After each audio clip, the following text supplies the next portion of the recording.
Good morning students. आज हम हिंदी वसंत book का पाठ 13 पढ़ेंगे। एक तिनका बहुत सुंदर कविता है जिसमें कवि ने अपने मन के भाव यानी कि घमंड को इस कविता के माध्यम से व्यक्त किया है। ठीक है, तो सबसे पहले हम इस कविता की एक बार पहले रीडिंग करेंगे।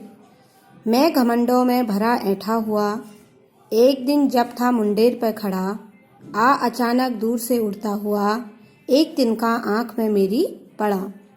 मैं झिझक उठा, हुआ बेचैन सा, लाल होकर आंख भी दुखने लगी। मुठ देने लोग कपड़े की लगे, ऐंठ बेचारी दबे पांव भगी। जब किसी ढब से निकल तिनका गया, तब समझने यूं मुझे ताने दिए, ऐंठता तू इसलिए इतना रहा, किसलिए इतना रहा, एक तिनका है बहुत तेरे लिए। तो इस कविता के रचयिता हैं अयोध्या सिंह उपाध्याय हरिओं।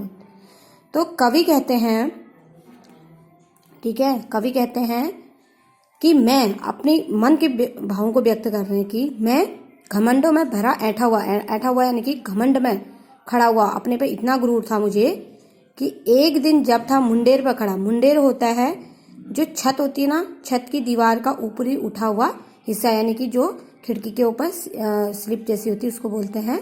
ये सामने दिख रही छत के, ये मुंडा जो उठा हुआ है उसके नीचे वो खड़े हैं। ठीक है, एक तिनका आंख में मेरी पड़ा, आ अचानक दूर से उड़ता हुआ, मतलब अचानक एक दूर से। मैं कवि कह रहे हैं कि मैं घमंड में ऐठा हुआ, इतना घमंड मुझे अहंकार था कि मैं एक दिन अपनी छत की दीवार के ऊपरी हिस्से पर खड़ा हुआ था। अचानक एक दूर से उड़ता हुआ एक तिनका यानी कि घास का तिनका उड़ता हुआ मेरी आंख में आ गया, यानी कि मेरी आंख में गया। मैं झिझक उठा, हुआ बेचैन। जैसे ही तिनका गया तो कवि कह रहे हैं कि मैं झिझक उठा, एकदम से मुझे हड़बड़ाहट हुई और बेचैन सा, और मैं बेचैनी सा महसूस हो गया मुझे। लाल होकर आंख भी दुखने लगी, और आंख मेरी जैसे ही तिनका गया आंख लाल हो गई और दुखने लगी, यानी कि पीड़ा होने लगी। मुठ देने लोग कपड़े की लगे, तब तक लोग कपड़े से मुझे जैसे हवा आंख में दे रहे हों। ठीक है, तो लोग उनको ऐसी हवा फूंक जैसे मान लगे, कुछ उनके कपड़े से वो तिनके को निकालने लगे। ऐंठ बेचारी दबे पांव भगी। जब लोगों ने कपड़े की मुठ बनाकर उसको निकालना चाहा, तब वो जो ऐंठ थी, जो घमंड था मेरा, वो दबे पांव वहां से न गए, क्योंकि मुझे इतना गुरूर था कि जैसे ही तिनका गया तो मैं बेचैन हो गया, दर्द से आंख लाल हो गई। तो लोग आए और लोगों ने उस तिनकों को निकालने की कोशिश करी, तो मेरा जो घमंड था वो दबे पांव यानी कि छुपे हुए पांव से छुप गया। जब किसी ढब से निकल गया, ढब यानी कि तरीका, जब किसी तरीके से वो तिनका मेरे आंख से निकल गया, तब समझ ने मुझे यूं ताने दिए, तब मेरी अकल, समझ यानी कि अकल ने मुझे ताने दिए, यानी कि बातें बताई।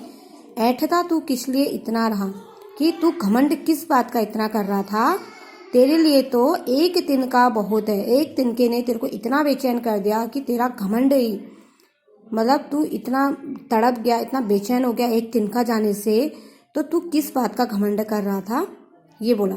ठीक है, तो ये उपाध्याय सिंह अयोध्या सिंह उपाध्याय हरिओं जो हमारे कवि हैं, इन्होंने अपने मन के जो घमंड था, वो कह रहे कि मेरे मन में इतना घमंड था कि एक तिनके ने मुझे बता दिया कि घमंड कितना करना चाहिए और घमंड करना कितना खतरनाक होता है। ठीक है, तो बच्चों हमें इस कविता से शिक्षा मिलती है कि हमें कभी भी अपने पर अहंकार नहीं करना चाहिए, घमंड नहीं करना चाहिए, क्योंकि घमंड क्या होता है, एक दिन डुबो देता है। जैसे ही कवि को उसके दर्द में डुबो दिया था, किसने, एक तिनके ने उसके घमंड को चूर चूर कर दिया था। ठीक है, तो ये थी आज की कविता। अब आप लोग क्लास वर्क में इस कविता को सुंदर सी राइटिंग में लिखोगे विथ पिक्चर। ठीक है, तो ये आपका क्लास वर्क है, उसके बाद मैं होमवर्क का भी आपको सेंड करती हूँ। Okay, thank you.